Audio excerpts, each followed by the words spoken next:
சுதந்திர தின விழாவை முன்னிட்டு கோவை டவுன்ஹால் அருள்மிகு ஸ்ரீ கோணியம்மன் திருக்கோவிலில் நடைபெற்ற பொது விருந்து நிகழ்ச்சியில் கோவை மாநகர் மாவட்ட திமுக செயலாளரும் முன்னாள் சட்டமன்ற உறுப்பினருமான நா. கார்த்திக் அவர்கள் கலந்து கொண்டு பொதுமக்களுக்கு பொது விருந்து வழங்கும் நிகழ்ச்சியை தொடங்கி வைத்தார். பின்னர் பொதுமக்களுடன் அமர்ந்து பொது விருந்தில் கலந்து கொண்டார்.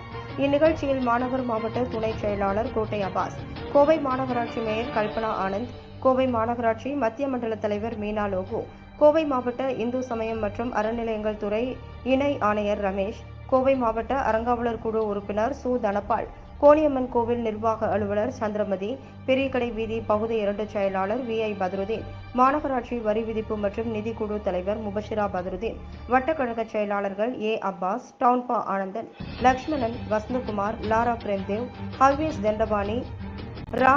நாகராஜ், சுபாஷ், கழக நிர்வாகிகள், திரளான பக்தர்கள் கலந்து கொண்டனர்.